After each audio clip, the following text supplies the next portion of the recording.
what actually exists is some form of state capitalism. In fact, that's all that's ever existed. The reason is that the capitalist system, if it were to exist, would very quickly self-destruct. And the business classes, those with power, plainly don't want that. So they have always called on a powerful state to be their instrument to the extent possible. The basic point, one of the basic elements, was actually described simply enough by Adam Smith at the origins of the capitalist system. He was talking about, he described what he called the masters of mankind, which in his day were the merchants and manufacturers of England. And he said, the masters of mankind are the principal architects of government policy, and they make sure that their own interests are most peculiarly attended to, no matter how grievous the impact on others, including the people of England, but even more so, he said, the victims of the savage injustice of the Europeans, speaking specifically of the English in India, whose crimes he bitterly condemned. Well, there's a lot of truth to that description. Of course, there's been a pushback. The people of England, other countries don't simply accept it. There's a balance between what the state does and what capital does, and how that works out is crucial for modern history. Actually, we see it being played out in the halls of Congress today. Might get back to that if there's some time. Well, there's been variation over the years. There's periods of crisis. One was almost a century ago, 1930s. Fascism developed in Europe. Fascism was a capitalist formation in which the state controlled capital and everything else, but did so making sure that the interests of capital were most peculiarly attended to, in Smith's words. Today, it's different. We're much closer to a period in which capital controls, but not always. And how it plays out is quite revealing, can tell us quite a lot about the socioeconomic and political order, how they work, the direction in which our own society is going. And that's actually a matter of deep concern in the world, in the most sober and respected circles. So take the world's leading business journal, Financial Times of London. Its lead correspondent, highly respected correspondent, Martin Wolf, joined by his associates, recently warned that US democracy is on the brink of complete collapse, turned to an autocracy, maybe quasi-fascist, under the blows of what he called a radical party with a reactionary agenda, actually a party which has abandoned normal parliamentary politics. These commentators are not alone. We hear much the same here from respected commentators. And given extraordinary US power, what happens here has immense consequences for the entire world. Well, we can gain some insight into this quite critical question by considering what seems to be a paradox. Paradox is that the state is effectively business run, but many of the policies are opposed by business. So that looks like a paradox. Take a few cases. Actually, the most long-standing case is the case of Cuba. Immediately after the Castro took power in 1959, U.S. planes started bombing Cuba from Florida bases. A couple of months later, Eisenhower administration internally, secretly, made a decision to overthrow the government. Talk about what happened later. But Cuba's been under severe sanctions ever since then. Sanctions so severe they amount to a blockade. They're strongly opposed by the entire world. Latest vote at the United Nations a couple months ago was 184 to 2. The United States was joined by Israel, but that's reflexive. They're a client state, they have to join. So that's essentially unanimous opposition. Nevertheless, there's virtually unanimous adherence to the US sanctions. China doesn't adhere to them. Few others. Europe does strongly oppose them. Why? Because if they don't adhere to them, the United States can punish them severely. For example, it can throw them out of the international financial system, which is run from New York. Well, that tells us something about the world. It's basically kind of like the mafia. There's a godfather who decides, others obey. If they don't, they can be punished. Well, it's not very surprising that the United States rejects world opinion on Cuba. It does on many other issues as well. Pretty dramatic example was in the early 80s when Nicaragua brought a case to the World Court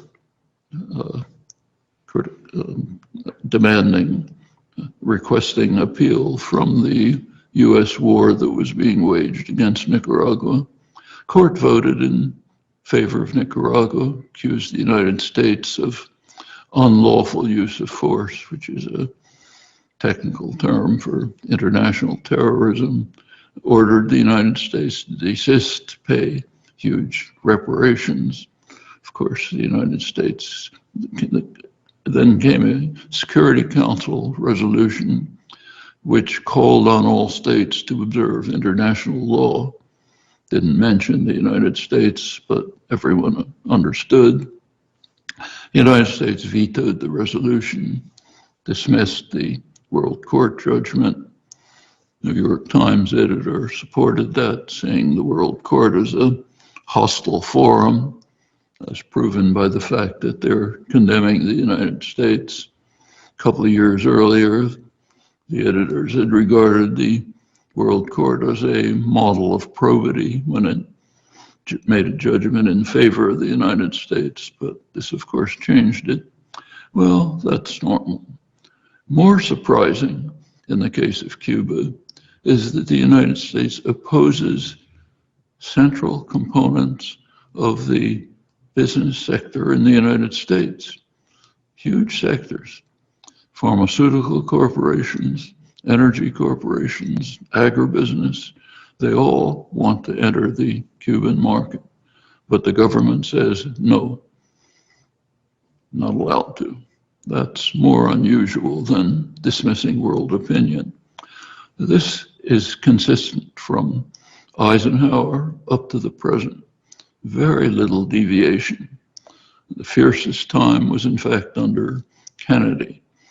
Major terrorist war against Cuba almost led to global destruction. It's part of the background for the missile crisis. Continued with others. Case of Clinton, he outflanked first President Bush from the right in his effort to punish Cuba. Well, it's gone right to the moment, to the present moment. Let's take another case.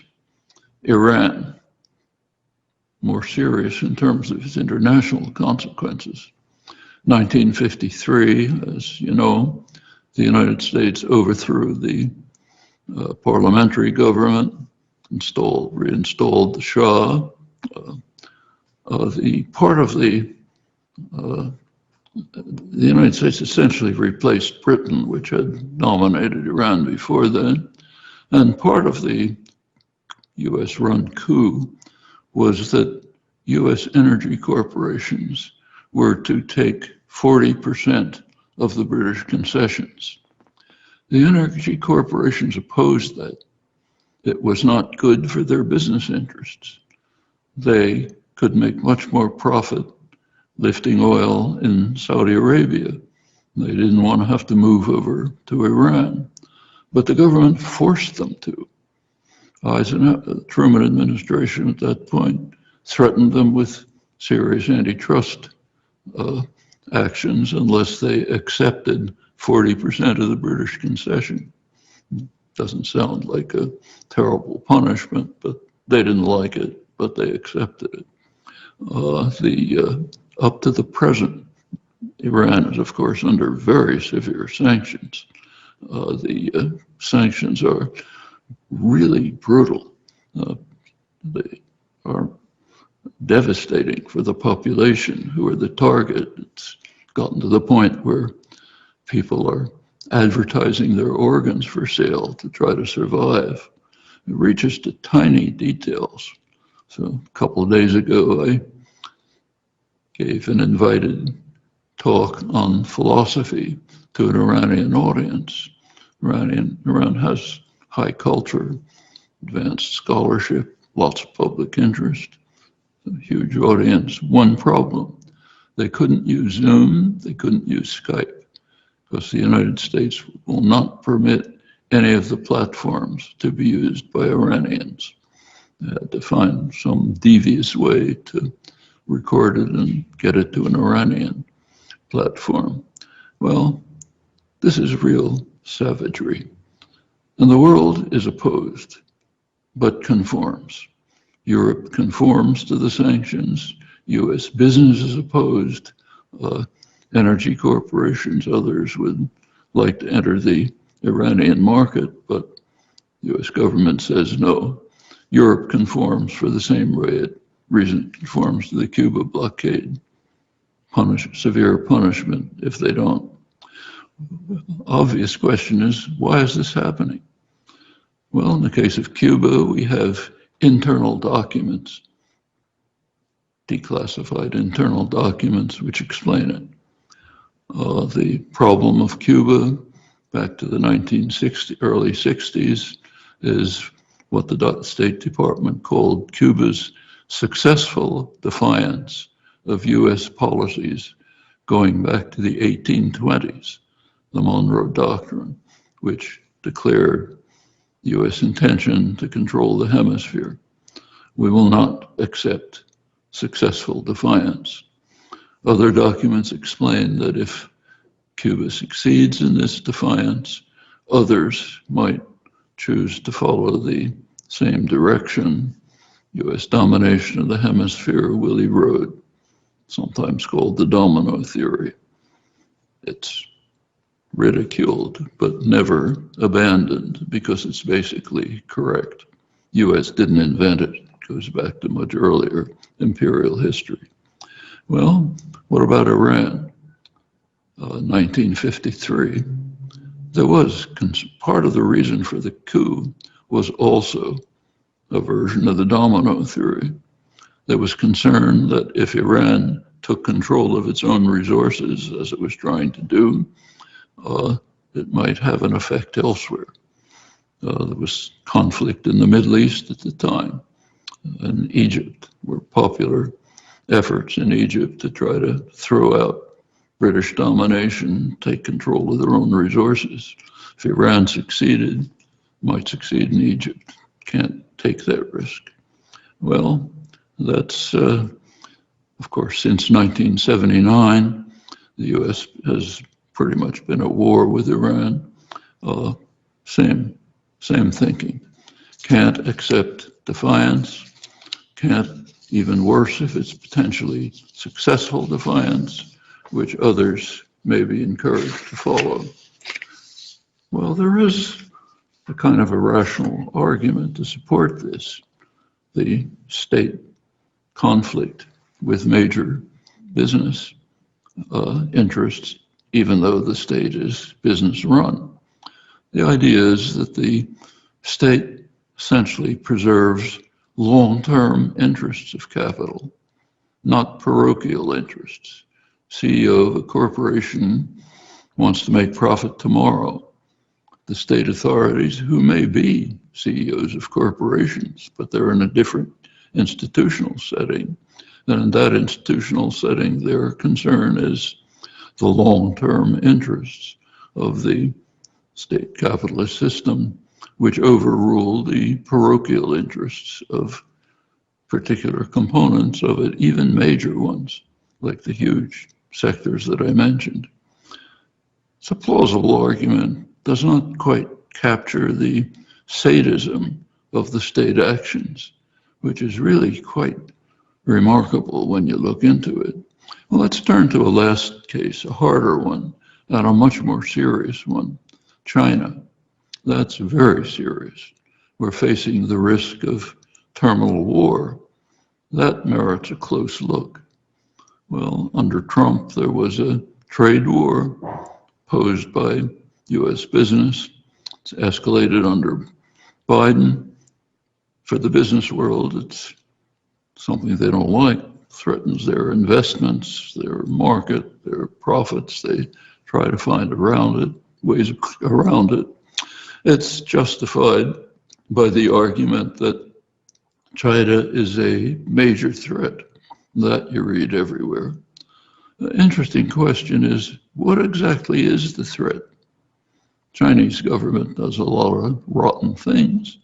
Others do too, including allies and clients. And as Trump said in one of those rare true statements that he managed to produce, so are we so innocent? So what is this? Why is that a threat? Well, an answer was given by a distinguished international diplomat, former Prime Minister of Australia, Keating. He described, and he's right in the claws of the dragon. Paul Keating described the threat of China as follows. He said, somehow the rise of 20% of humanity from abject poverty into something approaching a modern state is illegitimate. But more than that, by its mere presence, an affront to the United States. It is not that China presents a threat to the United States. Rather, its mere presence represents a challenge to United States preeminence. Well, that's successful defiance, but it's not a small island overseas, offshore. It's a rising power, and it will not be intimidated. So what's happening? Is the state taking over, dismissing private capital? Is it the mafia principle? Well, it's important to look. The United States is taking actions which are extremely dangerous. There's very little reported here, but they're dangerous. One of them is the recent so-called AUKUS deal, Australia, UK, United States. The United States is sending a fleet of advanced nuclear submarines to Australia, which is a severe threat to China. The military balance, of course, is overwhelmingly in favor of the United States. China has actually 4 old submarines, very noisy, even more noisy than submarines of the mid-70s. And the United States is now, and of course the United States overwhelmingly dominates China in terms of weaponry right on its borders. It's surrounded by, it's off its east coast, it's ringed with American bases with nuclear armed missiles. China has no way. Its submarines can't do a thing. Can't even get out of the South China Sea without being destroyed. But now we're increasing extending the overwhelming domination, of course, has no strategic purpose whatsoever. The subs aren't even going to go into operation for about 15 years. During that period, China will, of course, have expanded its military forces, its military power, so it can combat this new threat. So what happens is it raises the level of confrontation to a higher level. And then we move closer to the kind of confrontation which might very well lead to terminal war. It's kind of interesting on the side that Australia had already made a deal with France for advanced non-nuclear submarines. The United States abrogated the deal. President Biden didn't even bother to inform France about it, read about it in the newspapers. They're telling France essentially, you don't matter. You're vassals. European Union, you're subordinate to us. We don't even bother telling you. More of the mafia principle. Europe doesn't like it. These are things to bear in mind. Well, let's turn more specifically to some of the consequences of state capitalism. Actually, it takes varied forms. Go back to the 1930s, the Depression. Most of Europe took the form of fascism. The United States took the form of social democracy, the New Deal. Europe followed the US model post-war. Certain irony to all of this for anyone who's lived through this period, as I have. The 30s, the United States was taking the lead in social democracy. Europe was moving to fascism. Now, almost reversed. Europe is maintaining social democratic principles under some attack. The United States is moving in directions which sober international opinion regards with some plausibility as quasi-fascist. Well, going back to the United States in the 1930s, the business world was quite opposed to the New Deal measures, but they were enormously popular. There was powerful labor movement, sympathetic administration, not much they could do. During the war, things were put on hold. Post-war, the business offensive took off. Very powerful offensive, counteroffensive, but there was too much public opposition. Go back to President Eisenhower, the last conservative president. His position, as he was explicit, is that anyone who opposes New Deal measures does not even belong in the political system. Anyone who questions the right of workers to organize in unions is just not part of our political system. That's Eisenhower in the 1950s. The system that was instituted is sometimes called regimented capitalism, controlled effectively by state power, very high tech, extremely high taxation for the very rich in the corporate sector. No escape Treasury Department was very vigorous in prosecuting any efforts to evade the system. It was the greatest growth period of American history. Economists often call it the golden age of capitalism and egalitarian growth. The lowest quintile did as well as the highest quintile. There were plenty of flaws, but as far as the economic system was concerned, it was a successful system. Well, by the mid-70s, the business offensive mounted. By the late 70s, there was a transition to a new system, what's called neoliberalism. Took off under Reagan and Thatcher. We've been living with that for the last 45 years. So what's neoliberalism? Well, look it up on the internet to get a definition. I'll read it. A political approach that favors free market capitalism, deregulation, and reduction in government spending. That's the definition. Take a look at practice.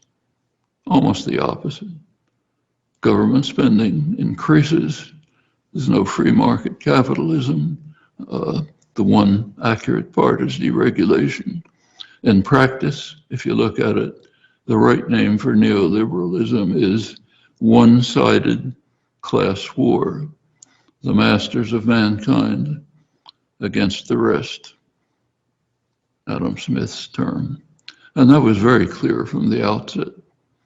In 1978, Douglas Fraser, head of the United Auto Workers, pulled out of a labor management conference that Carter was running. And I'll quote him, he expressed his shock that business leaders had chosen to wage a one-sided class war in this country, a war against working people, the unemployed, the poor, the minorities, the very young and the very old, and even many in the middle class of our society.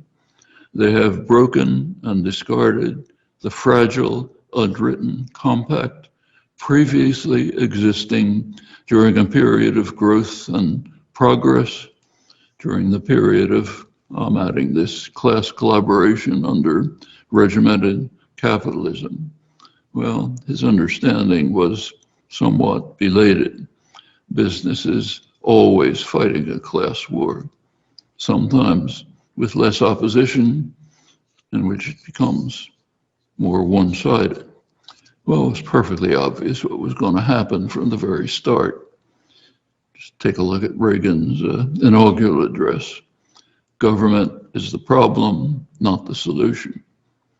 So decisions have to be taken away from government, which is somewhat under popular influence, and vested in some other institutions where private capital, obviously. Decisions move from government to private capital, which is totally unaccountable to the public. The economic guru of the administration, Milton Friedman, came along and explained what the role of private capital is. Private corporations, he says, have one responsibility: to maximize profit, period. And of course, management and salaries and so on. Now, the right to incorporate is actually a gift from the public. It carries many advantages. If you don't want the gift, you can stay a partnership. But once you receive the gift, according to this doctrine, you have no responsibilities. So what's happening? Decisions are being shifted from government, partially accountable, responsive to the public, to private concentrations of power, which have no commitment to the public, unaccountable, or purely in the interest of maximizing their own profit. So what do you expect to happen? Well, it doesn't take a genius to figure it out. We actually have a measure of what happened. A couple months ago, the Rand Corporation, ultra respectable, did a study to try to estimate the amount of wealth that was transferred from the middle class and the working class during the last 45 years of neoliberalism. That's the lower 90% of the population, how much wealth was taken from them to the very top. If you look closely, to 1%, even a fraction of 1%. Their estimate is close to $50 trillion. That's an underestimate. Doesn't include lots of other things that were opened up for the rich and the powerful once Reagan opened the spigots. Tax havens, another tens of trillions of dollars, constant bailouts. We moved to a bailout economy. Deregulation, especially the financial industries, of course, led to crashes. Soon as you get each one worse than the last. When there's a crash, Government comes along and the friendly taxpayer bails you out very selectively. So take Obama, the last major crash. There was a major bailout bill, TARP, had two parts. One, to bail out the perpetrators of the crisis, the banks which were making predatory loans and so on, have to bail them out, the big insurance companies. The other part of the legislation was compensation for the victims, people who lost their homes because of foreclosure and so on. Well, if you know the way a state capitalist system operates, you can predict which part of the legislation was carried out. The obvious one. Inspector General of the Treasury Department was so outraged. Neil Borofsky wrote articles and books about it, but that's the way it works. You bail out the rich and the powerful, the rest hang on the vine. That's Obama. No stone is left unturned. One of the major business organizations, American Legislative Exchange Council, ALEC, supported by all the major corporations, has a very clever strategy. They work at the state level. It's pretty easy to pressure states. It doesn't take much money to win a state election. So they trying to compel, they write legislation for the states, which make it business friendly. No stone is left unturned. So one of their major projects has to do with wage theft. Turns out that huge amounts of money, billions of dollars, are stolen from poor working people just by not paying the wages. Well, you could look into that, but ALEC wants to stop it. So they're imposing legislation at the state level which bans any punishment for wage theft, even any investigation of it. As I say, in one-sided class war, no stone is left unturned. Under Trump, this just became a parody. You can barely laugh at it if it wasn't so serious. There was one legislative achievement under Trump, the tax bill of 2017, which was a joke. It was a giveaway to the very rich in the corporate sector, stabbing everyone else in the back. One consequence of it is that for the first time in a century, the billionaires pay a lower tax rate than steel workers. You take a look at the current Republican organization, I hate to call it a party, in the current debates in Congress, they've established a red line, several red lines. One of them is you can't touch the Trump tax scam. That's sacrosanct. Another is you can't fund the Internal Revenue Service, because if you did, they would look into robbery by the rich. So that's a red line. You can make various kinds of deals, but you can't touch that. Well, the point is, markets are for the weak and the vulnerable. The masters want a powerful state that intervenes radically in markets for their benefit in one-sided class war. Pretty much what Adam Smith described. Well, if you're going to launch a one-sided class war, it's very important to eliminate any defense that the population might have.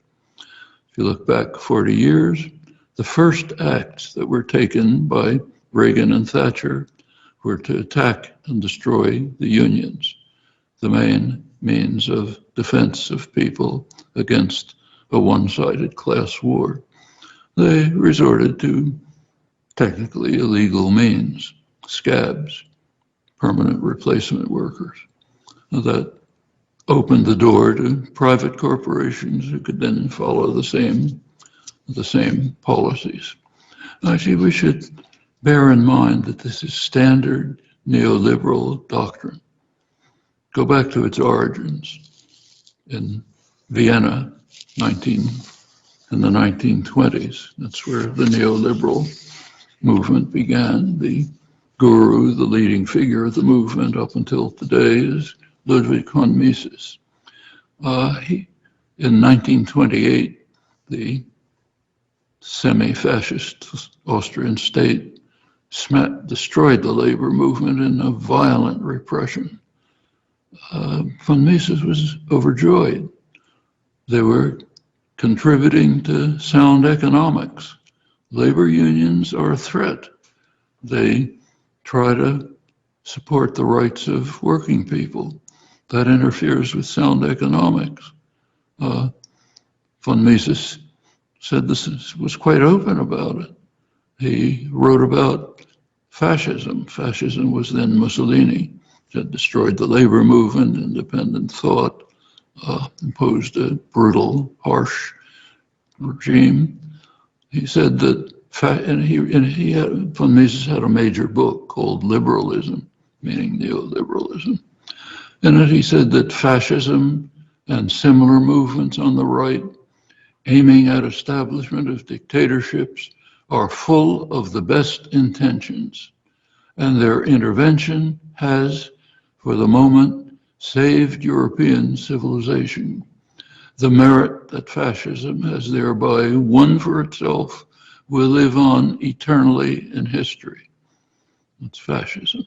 Next step, Pinochet dictatorship in Chile, which we basically instituted, vicious dictatorship, imposed murderous regime. The neoliberals loved it.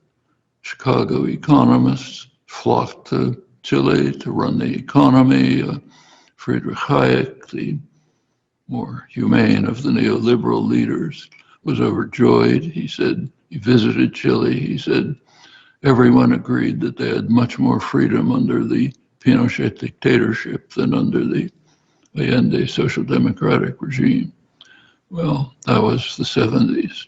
By then they were on to bigger game, namely the world, beginning with Carter, but taking off with Thatcher and Reagan. Well, it's bipartisan. The Republicans have been in the lead, the Democrats go along. So take what's called globalization, neoliberal globalization. How does it work? Group of rich bankers in New York get together, decide they can make more profit if they close down a factory in Indiana and send it across the border to Mexico. So they do it.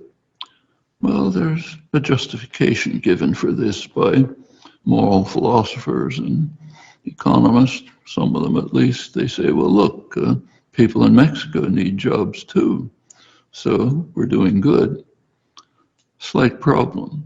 What this means is that US workers are providing charity for people in Mexico. How about something different? How about if the rich bankers in New York provided the charity to Mexican workers, like by raising wages and living standards, leveling the playing field? That's unthinkable. That's not sound economics under capitalist morality. It's the workers who have to pay. Well, this goes on. Neoliberal globalization is a multiple attack on labor. First of all, you lose your jobs because you have to provide charity to the workers in the third world. And also, unions are under attack. Take NAFTA, Clinton's initiative, strongly opposed by the labor movement. It was a major attack on labor. Attacks organizing, about 50% of organizing efforts in the post-NAFTA period were broken up by techniques like a big sign on the workplace saying, transfer job to Mexico. In other words, if you try to organize a union, we'll just take off to Mexico.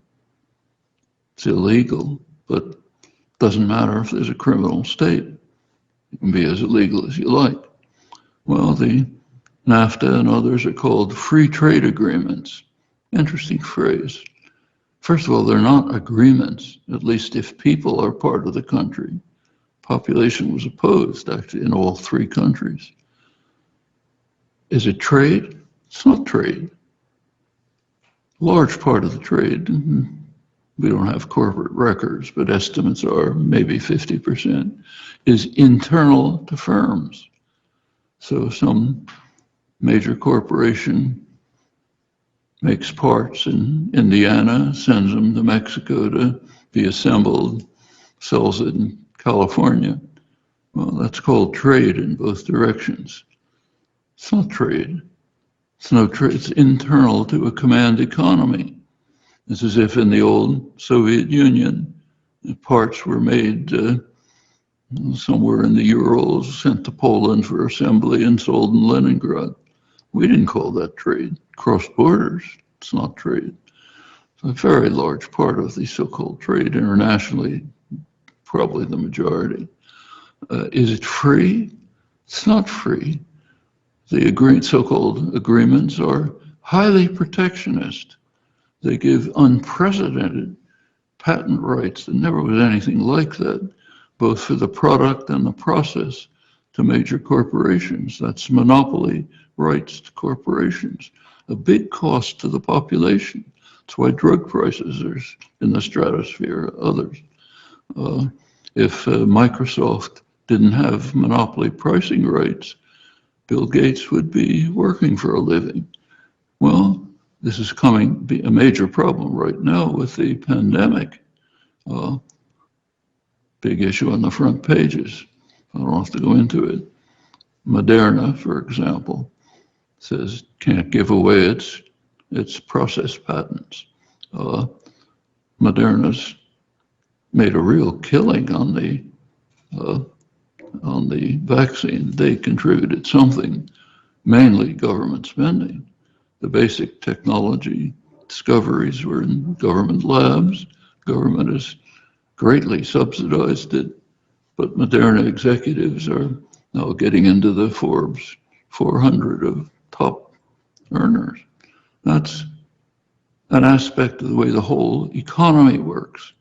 Take what we're using now, computers, internet, satellites. Where did that come from? Well, 50s and 60s, it was coming out of research in government labs, research universities like the one where I was, MIT, developing the high tech of the future. Business learned how to do it, then they market it. It's not too much of an exaggeration to say that we live in a system of public subsidy, private profit. Well, no time to run through the details. The effects of these 45 years have been devastating everywhere except for the masters. They're going through the roof. The top 1% of the population in the United States doubled their wealth from 10% of total wealth to 20%. You look closely, it's a fraction of 1%. CEO salaries have gone through the roof.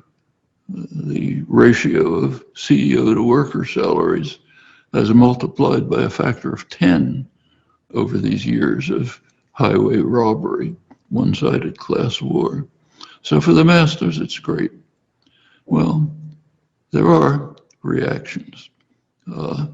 Millions of workers right now in the United States are simply refusing to go back to work under the rotten conditions created by the neoliberal assault, the one-sided class war of the last 40 years.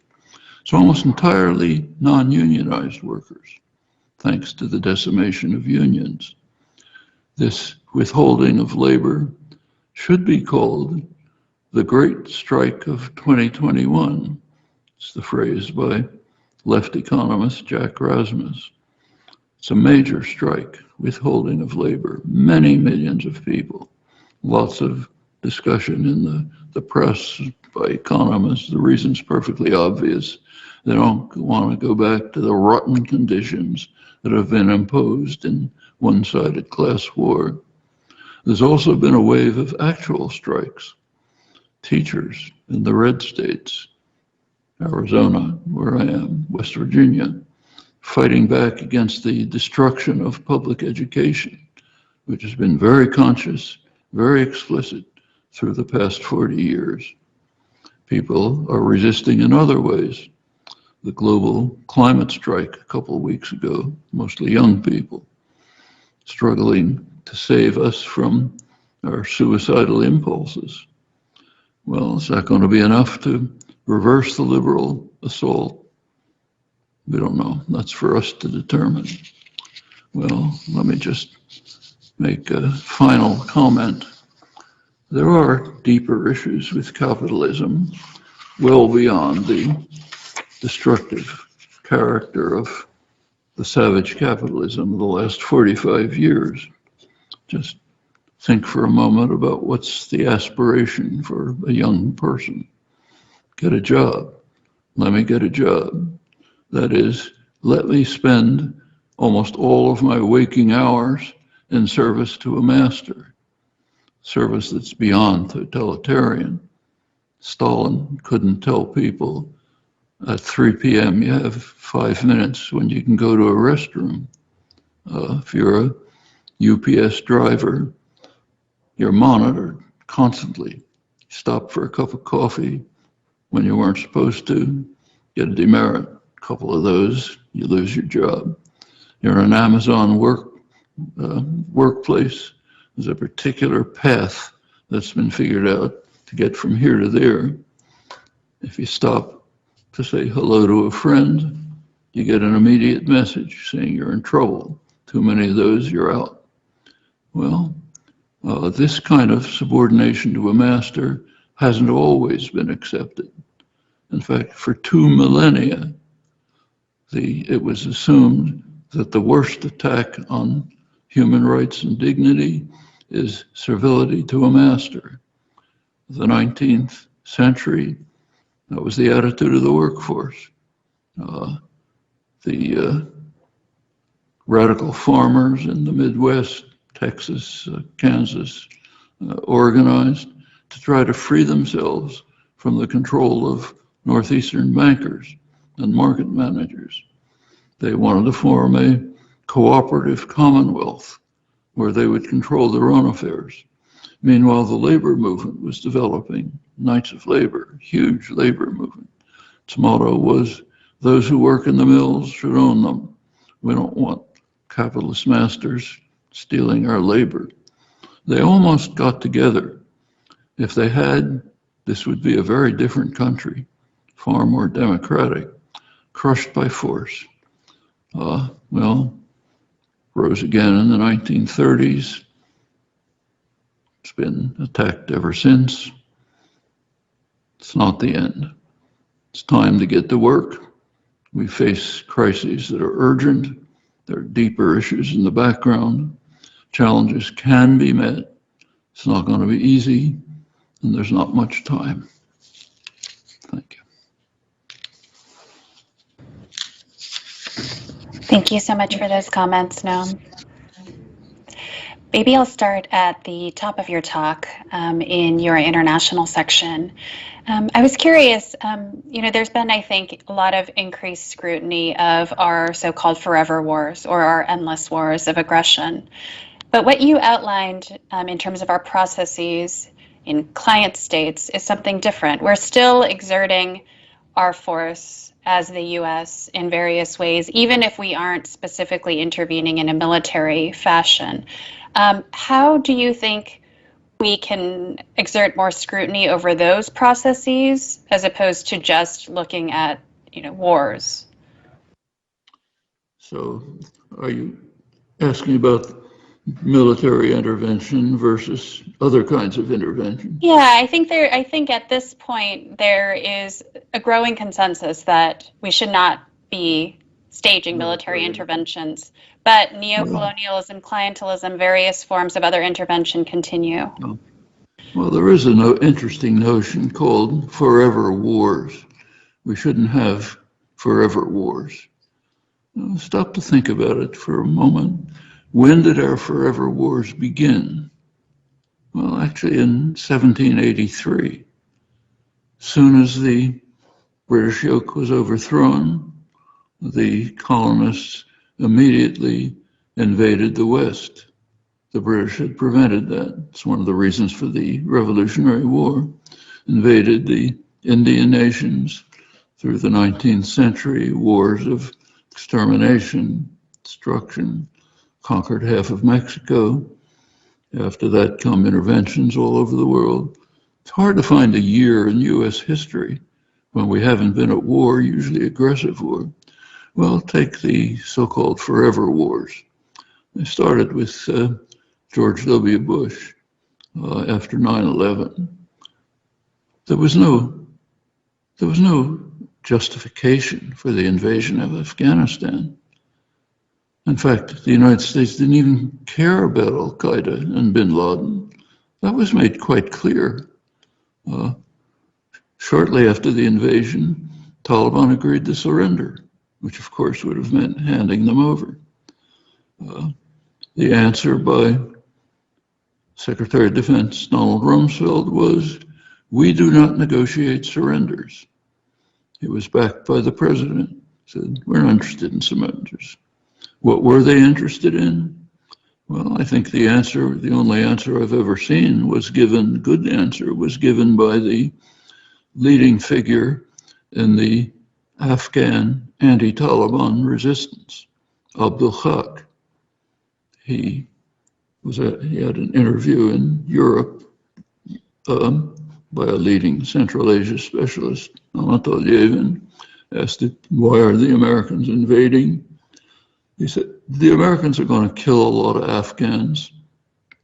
They're going to undermine our efforts to overthrow the Taliban from within, which are promising, but they don't care.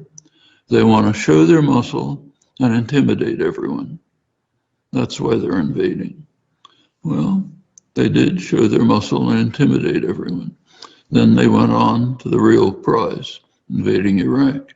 The intention was to go way beyond. You recall this was made quite public. Well, these things turned into a fiasco for the United States, so they couldn't go way beyond. And they had to turn to other means. Well, those are the so-called forever wars. I don't think they're even a blip in the history of American imperialism. Just take a look at China.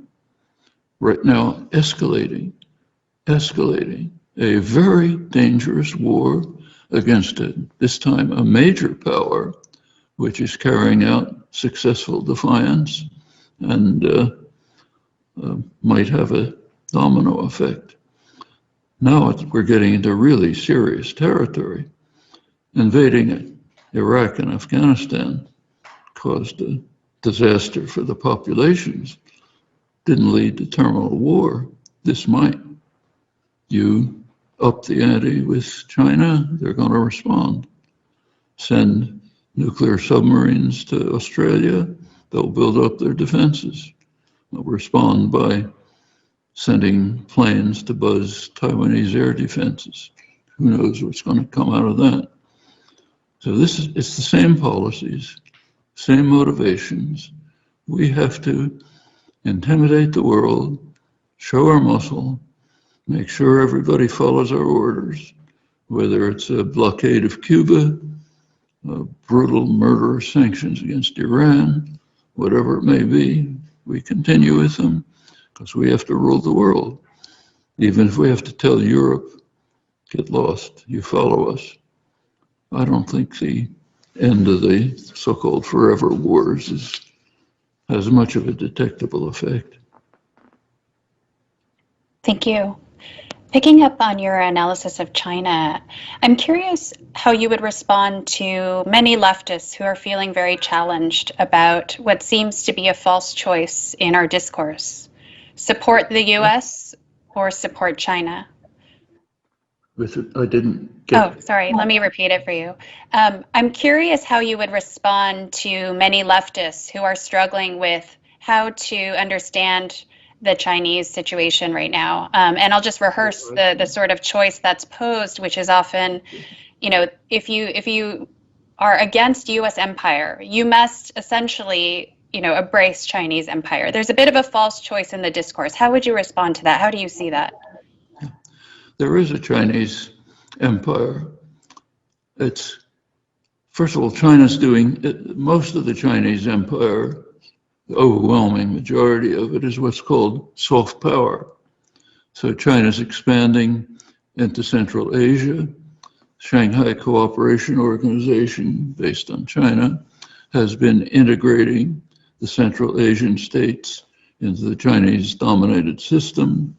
That the organization now includes India, Pakistan, Russia, all the Central Asian states, Kazakhstan and the others. Iran's brought into it.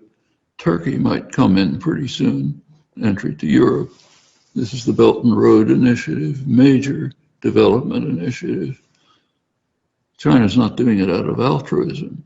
They're extending their power over much of Central Asia, which traditional geostrategic analysts like Mackinder called the center of world power, doing the same in Africa, building railroads, trade relations, even Latin America, the US backyard.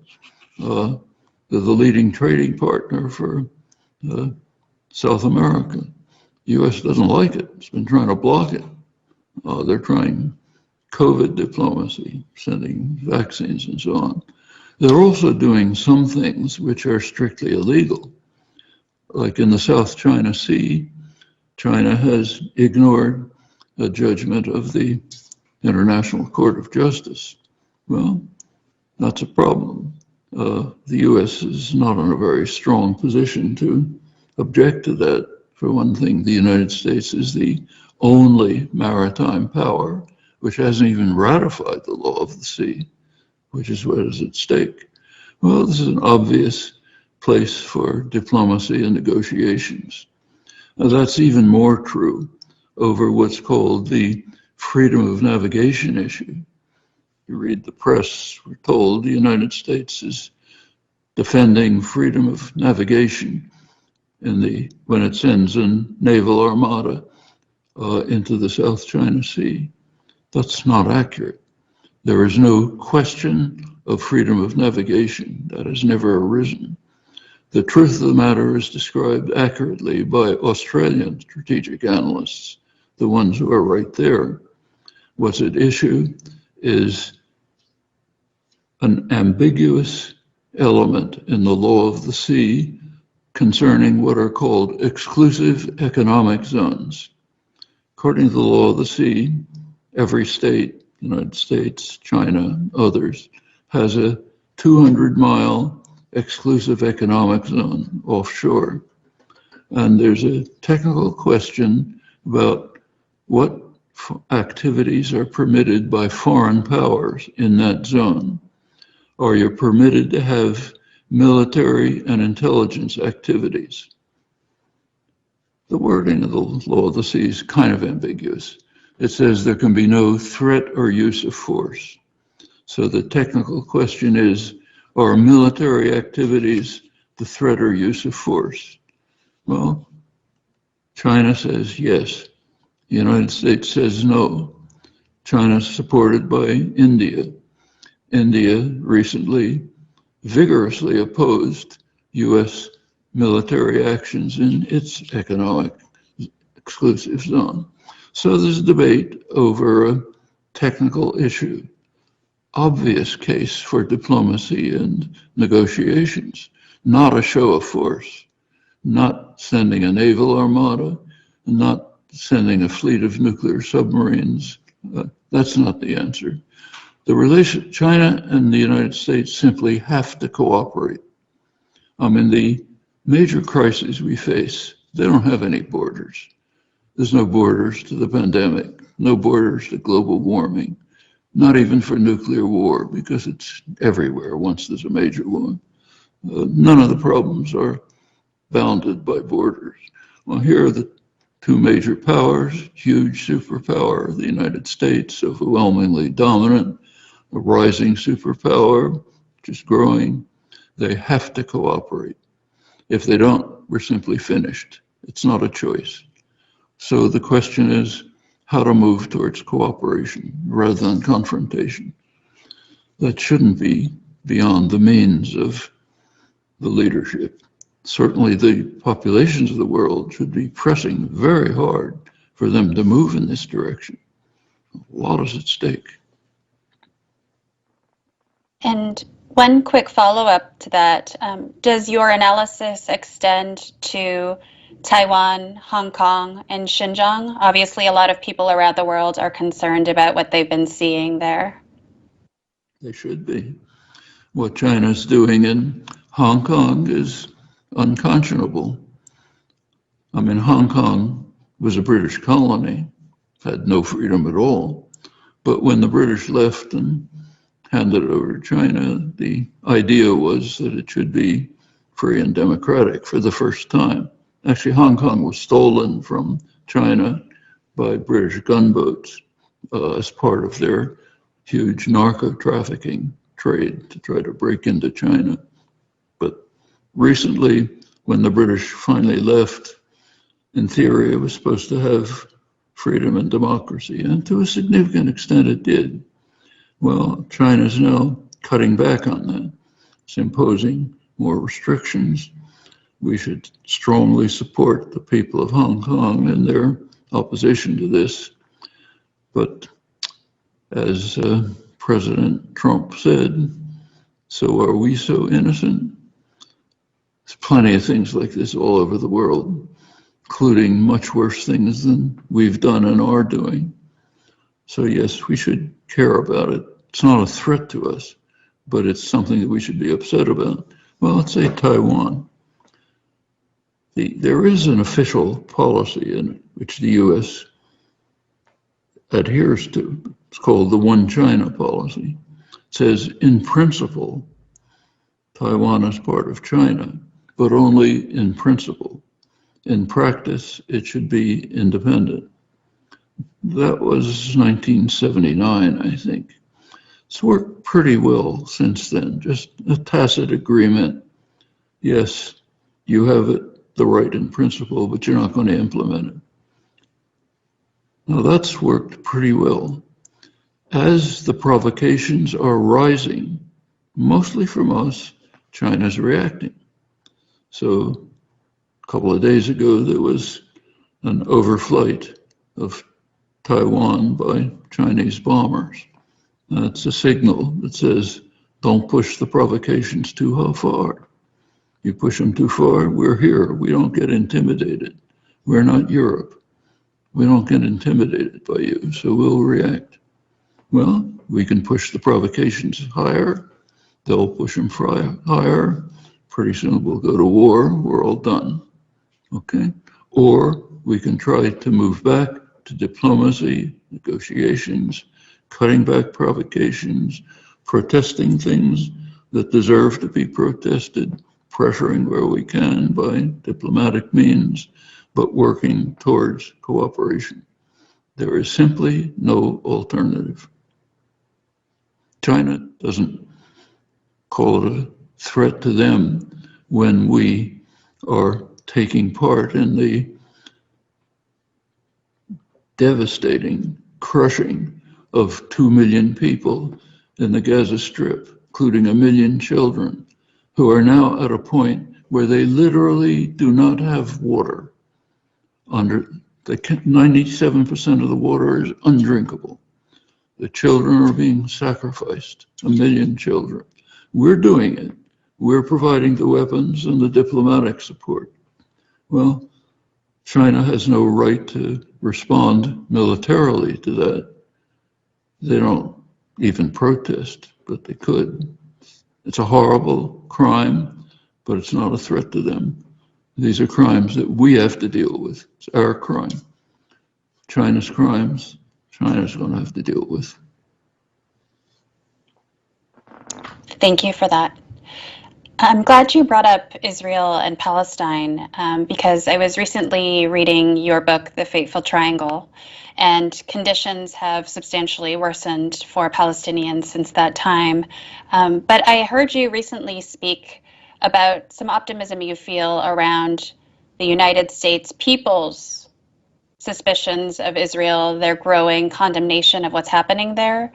Do you currently see openings for movement work or policy changes that could help liberate the people of Palestine? I think the solution to the Palestinian-Israel confrontation is going to have to come in the United States. Israel has followed a policy since Israel made a decision in the 1970s, fateful decision.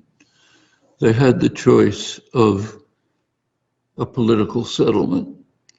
It was quite explicit. In fact, there was a Security Council resolution in January 1976, supported by the major Arab states, Egypt, Syria, Jordan, tacitly supported by the PLO, not openly.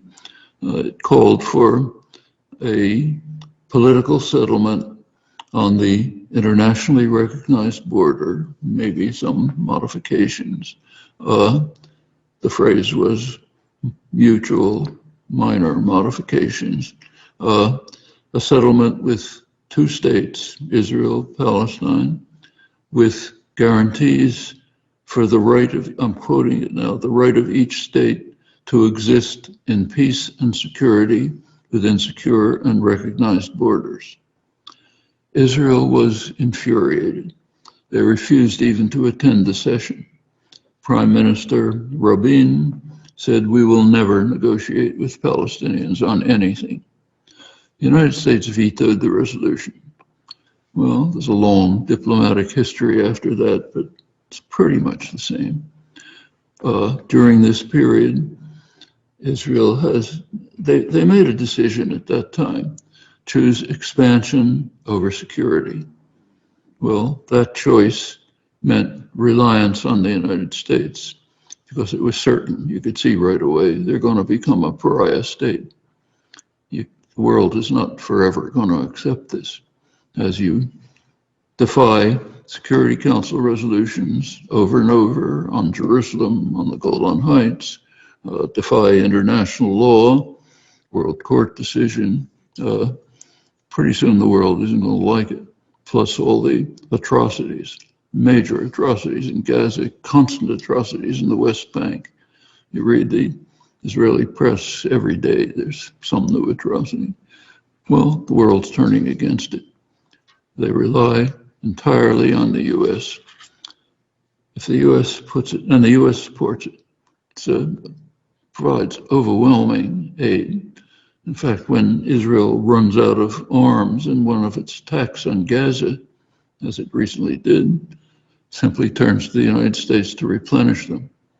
Often the U.S. can replenish them right from within Israel, because the U.S. stocks arms in Israel. It's a client state, stocks arms there for U.S. use if it ever needs them. They did that during one of the Protective Edge, one of the main attacks. Well, what about U.S. support for Israel? It's fragile, very fragile. If you go back a few years, Israel was the darling of liberal opinion, not very far back.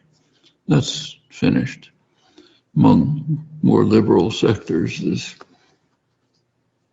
kind of as much support for the Palestinians. That's particularly true among younger people, including younger Jews, incidentally.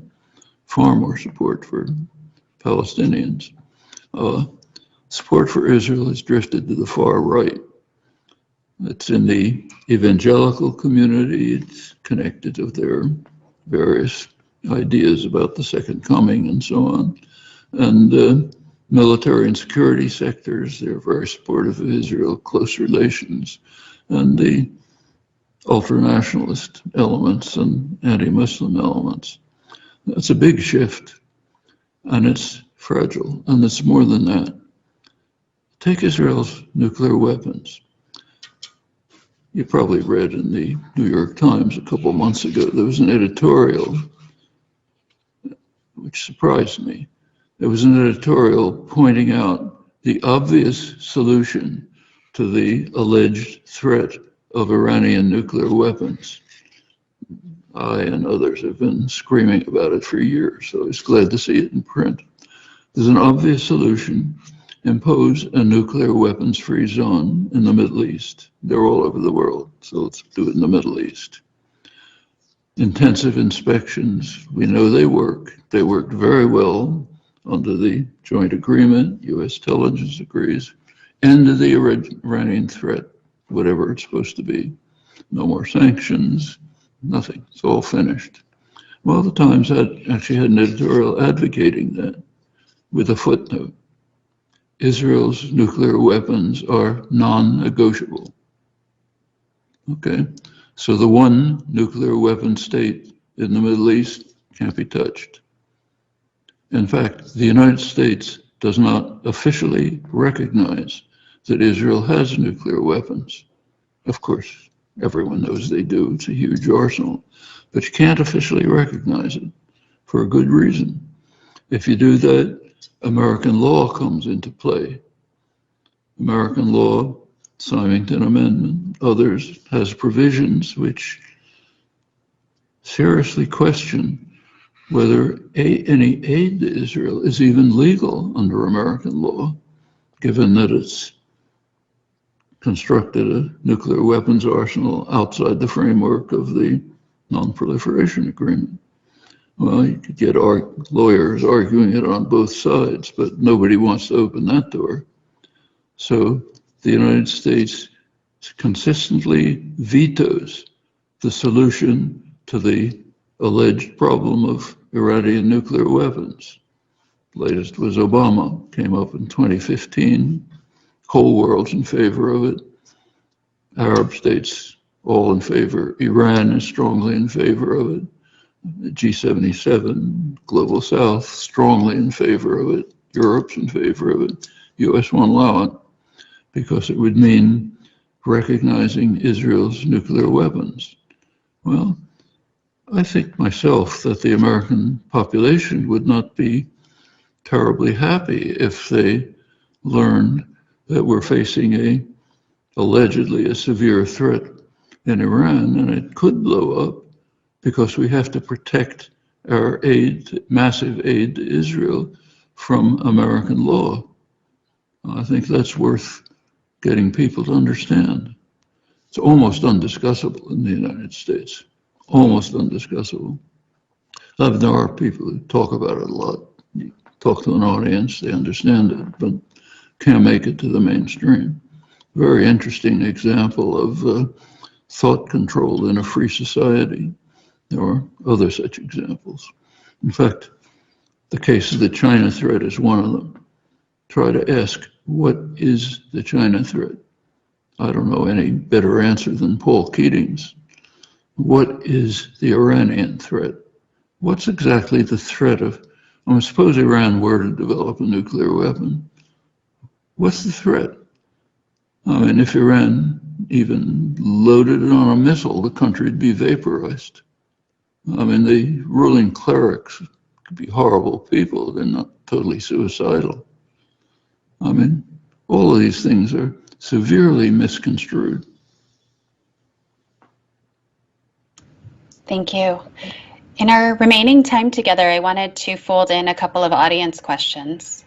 We have one about academic freedom from a professor named David, who wants to know if your view of the role of intellectuals or academics has changed, or what your views are right now in light of the many attacks on academic freedom and shrinking departments. Attacks on academic freedom have been going on all my life. In the post-Second World War period, they were very severe. That's why you couldn't find, say, a Marxist economist in the United States. Everywhere in the world, you have an economics department. Can't be here.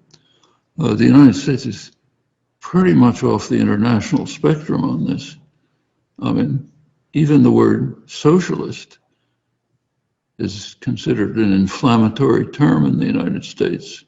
You can't have a till very recently, you couldn't have a college professor saying, I'm a socialist. Everywhere else in the world except tyrannies, it's just like saying, I'm a Democrat. It's nothing.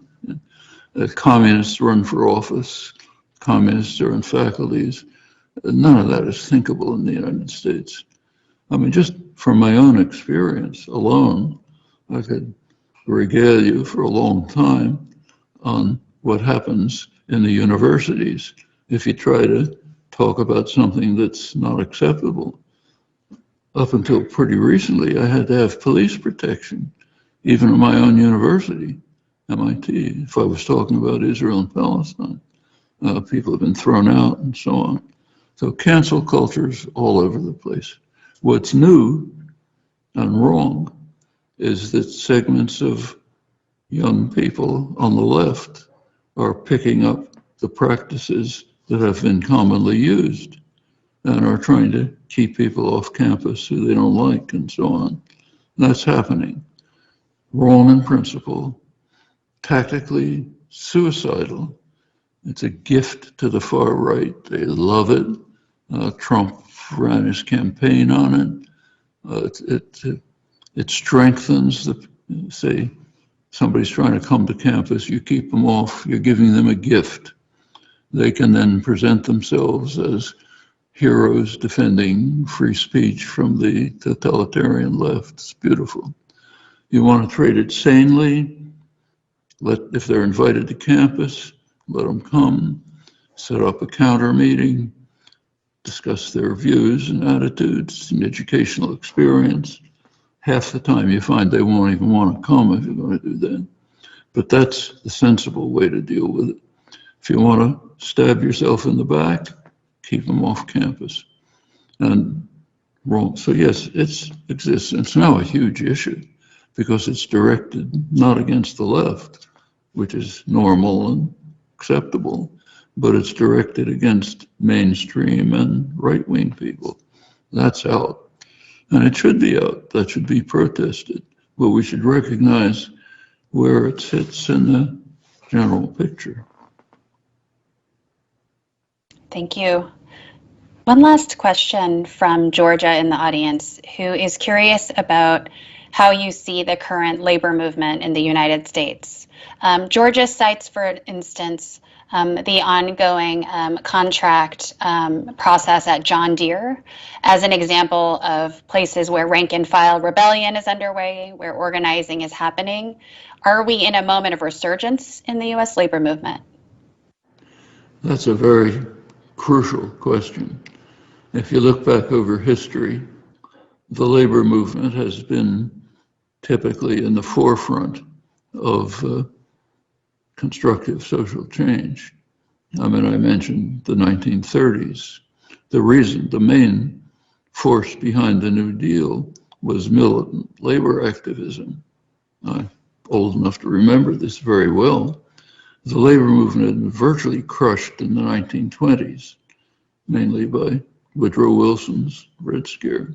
U.S. has a very violent labor history, much more so than Europe. But the labor movement was almost dead in the 20s, revived in the early 30s, started moving on to serious organizing, CIO organizing, militant labor actions like sit-down strikes. Sit-down strike is very frightening to the master class. Sit-down strike is one step before saying, we can run this place ourselves. We don't need bosses. It's not far from that. That's the ultimate weapon. At that point, business relaxed its strenuous opposition to New Deal measures. Supreme Court has succeeded when there was some sympathy in the government. If the government can call in massive force, like the National Guard and so on, then you're not going to get anywhere. But in the cases where there's some sympathy administration, labor action can make a big difference. It did basically create the New Deal, which has been very beneficial to Americans up to the present. It's been seriously eroded, as I mentioned, up to Eisenhower was taken for granted that you can't even question it. Since then, it's been under severe attack during the neoliberal period, seriously eroded. So can the labor movement revive today? Well, I think so. In fact, one thing that I mentioned was what Jack Rasmus calls the Great Strike of 2021, the refusal of workers to go to work. That's basically what a strike is. We're not going to work. You've imposed such rotten, miserable conditions that we're just not going to work for you. Okay. Millions of people. It's not organized. It's just individuals deciding. There's no organization.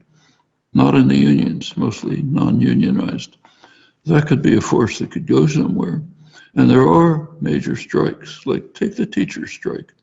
I'm in Arizona, which is not a liberal state, but it had enormous support.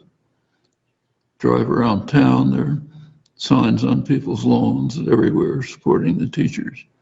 They were not just calling for higher wages, which they badly need. They're very badly paid. They were calling for better educational opportunities for children.